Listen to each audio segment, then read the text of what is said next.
মা আজকে কি বানিয়েছে আজকে দুপুরে? আজকে আজকে এই যে করেছি, এখানে করেছি মূলো দিয়ে, মূলো শাক দিয়ে ভাজা করেছি। আজকে তো প্রথমবার মূলো এলো না? হ্যাঁ, আজকে প্রথম মূলো এলো আজকে দিয়ে। না না, মূলো তো এখন মূলোর সিজন, এখন তো 12 মাসে সব সবজি পাওয়া যায়। আর এগুলো তো শীতের দিনের সবজি, এখন 12 মাস পাওয়া যায়। আর চিচিঙ্গা করেছি নারকেল দিয়ে, আর চিংড়ি মাছ দিয়ে চিচিঙ্গা রান্না করেছি। বাহ, দারুণ লাগছে তো, পুরো লাউ তরকারির মতন। হ্যাঁ, খেতে চিচিঙ্গা খেতে ভালোই লাগে, তুই যেরকম রান্না কর। আর এটা করেছি চিংড়ি মাছের ওই মাথা মুথা ছিল একটুখানি, ওটা বাটা করেছি।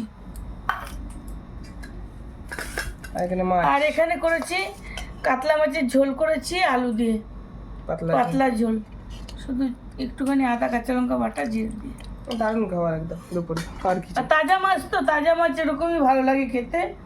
আর এখানে আছে শশা আর মূলো। বাবু বললো যে মা একটা মূলো কেটে রাখো, আমি খাবো ভাতের সাথে কাঁচা মূলো, তো ওর জন্য মূলো। মূলো খেলে পেট পরিষ্কার থাকে। হ্যাঁ, মূলো খেলে পেট পরিষ্কার করে থাকে, কিন্তু ওই যে ঢেকুর উঠতে থাকে।